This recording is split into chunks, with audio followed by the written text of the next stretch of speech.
ममता की दास्तानें सुनी होंगी, लेकिन ये बेटा इतना बदबख्त निकला कि इसने अपने ही हाथों से अपनी माँ की जान ले ली और उसी वक्त अल्लाह के अजाब में मुब्तला हो गया।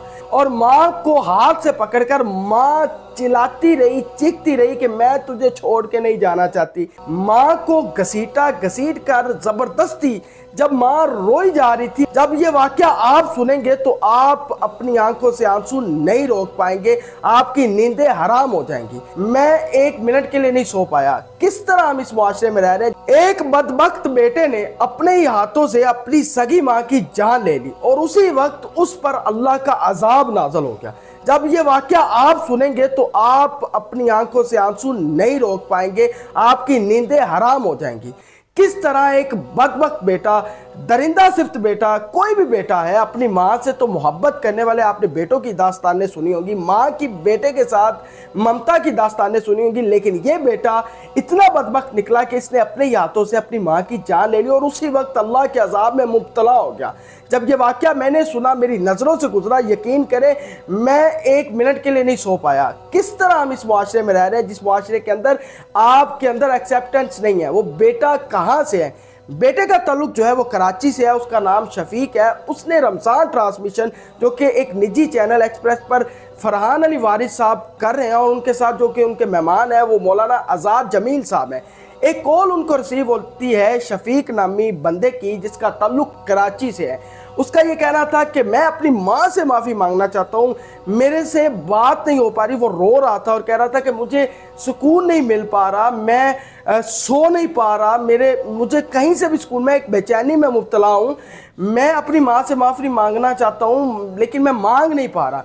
तो मौलाना आज़ाद जमील साहब ने पूछा क्यों नहीं मांग पा रहे? मांगो जाके माफ़ी। कहता मैंने अपनी माँ को ओल्ड एज होम जो है अपनी बीवी के कहने पे छोड़ा था और जिसके बाद वो उनका इंतकाल हो गया। अल्लाहु अकबर। मौलाना आज़ाद जमील साहब ज़ारो क़तार रोने पड़े। असल वाक़या ये है कि वो शफीक जो कि कराची का रहने वाला है, उसने अपनी बीवी के कहने पर अपनी माँ से पहले लड़ाई की और काफ़ी ज़्यादा झगड़ा किया, ऊंची आवाज़ में बात की और माँ को हाथ से पकड़कर माँ चिल्लाती रही, चीखती रही कि मैं तुझे छोड़ के नहीं जाना चाहती, तुम अपनी बीवी के पीछे मत लगो, ये झूठ बोल रही है, ऐसी कोई बात नहीं। बीवी और माँ की आपस में लड़ाई हुई और उस बदबख्त बेटे ने माँ को घसीटा घसीट कर ज़बरदस्ती, जब माँ रोई जा रही थी, अपने बेटे से आओ बुका कर रही थी कि बेटा मुझे ना छोड़, मैं तेरे बिना नहीं रह सकती, मैं मर जाऊंगी। वो बेटा उस वक्त बेहिस्सी के आलम में अपनी माँ को घसीटता रहा और उससे ओल्ड एज होम उसकी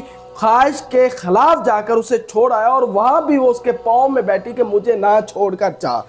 वो बदबख्त बेटा जो है जिसकी आंखों पर उसकी बीवी का वो जादू बोल रहा था, सर चढ़कर बोल रहा था, उसकी आंखों पे पर्दा था, उसके कानों में पर्दा था, उस बेहिस और दरिंदा से बेटे ने अपनी माँ की आहो बुका ना सुनी बल्कि अपनी बीवी के पीछे लगा और उसी की दीवानगी में उसने अपनी माँ की वो आहो बुका, वो रोना, वो चिल्लाना, वो सब कुछ जो है वो किसी खातिर खा नहीं लिया और वो वहाँ से वापस अपने घर आ गया, अपनी बीवी को खुश कर दिया।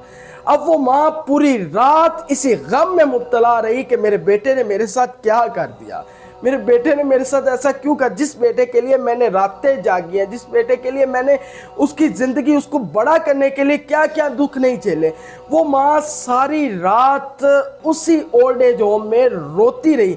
साथ बैठी बाकी खवातीन, वो बाकी माएँ जिनके बेटों ने वो दरिंदगी की हुई है और ओल्ड एज होम छोड़ आते हैं जहां वो बेयारो मददगार अपने बेटों की राय देखते हुए, अपने फैमिली मेंबर्स की राय देखते हुए पूरी ज़िंदगी वहीं गुजार देती है और आखिरकार वही दम तोड़ देती है। वो माँ सारी रात इसी बात पे रोती रही, रोते रोते उसका गम इतना बढ़ गया कि वो जिंदा ना रह सकी और अगले ही दिन उसकी इंतकाल हो गया। रोते रोते पूरी रात रोई है अपने बेटे के इस गम पे कि मेरे बेटे ने मेरे साथ कर क्या दिया है। मैंने जिस बेटे को अपने नवाले दिए, मैंने जिस बेटे को इतना बड़ा किया, उस बेटे ने मुझे अपनी बीवी के कहने पे मुझे घर से निकाल दिया। वो माँ सारी रात रोती रही और वो इतना गम था कि वो यकीन करें कि रोते रोते इस दुनिया से चली गई। अब उसके जाने की देर थी जब उसके बेटे, बदबख्त बेटे को ये इत्तला दी गई और उसी वक्त उस पर अल्लाह का अज़ाब क्या नाज़िल हुआ कि अब वो पागल हो चुका है, उसका ज़हनी तवाज़न वो दुरुस्त नहीं है। उस पर इतनी बेचैनी तारी हो चुकी है कि वो उसे सुकून नहीं आ रहा, उसने अपनी बीवी को भी छोड़ दिया, उससे भी बात नहीं कर रहा, अपने बच्चों से भी बात नहीं कर रहा। अल्लाह का अजाब किस तरह नाज़िल हुआ, वो माफ़ी मांग रहा है, कभी इधर रो रहा है, कभी इधर चीख रहा है, एक बेचैनी की हालत है। माँ मर चुकी है, माँ माफ़ नहीं करेगी। यकीन करें जब तक माँ की माफ़ी नहीं ना होती तब तक किसी तरह का भी अजाब नहीं ढलता। अल्लाह से जितनी मर्जी माफ़ी मांग ले, जब तक माँ माफ़ नहीं करेगी, और माँ इस दुनिया में नहीं रही, और माँ अब अगले जहान ही मिलेगी उसे, और जहाँ जिस तरह उसकी हालत है उसका भी कुछ पता नहीं है, वो भी किसी भी वक्त इस दुनिया से चला जाए वो बदबख्त बेटा। यकीन करें, मेरी उन तमाम बेटों से गुजारिश है जो शादीशुदा हैं, मेरी उनसे रिक्वेस्ट है, खुदारा अपनी बीवी के कहने पे, अपने बच्चों को देखने की बजाय, आप भी बाप हैं, मैं उन तमाम बीवियों, आप भी माँ हैं, आपके भी बच्चे हैं, कभी भी किसी बच्चे को उसकी माँ से अलग ना करें, माँ को घर से ना निकालें। हाँ, बेटा निकलता है, बेटे को माँ को चाहिए कि बेटा घर से निकाल दे, लेकिन बेटा अपनी माँ के साथ जो है वो कभी ताल्लुक ना, उसके साथ ताल्लुक में रहे, बीवी को उसका अपना हक दे और माँ का हक उससे लाजमी दे। हर बेटे पे ये फ़र्ज़ है। खुदारा इस बदबख्ती से बचें। और जिस तरह का ये आज कॉल आई है, यकीन करें ये एक सच्चा वाक़या था। क्यों ना क़यामत आए, क्यों ना ज़लज़ले आए, हम किस तरह मुआशरे में रह रहे हैं। और ये वीडियो आप सब के लिए, खुदारा इसके ज़्यादा से ज़्यादा शेयर करें ताकि कोई और इस गुनाह में मुब्तला ना हो जाए। अपने मेज़बान ज़हन आसिफ को इजाज़त है। अल्लाह।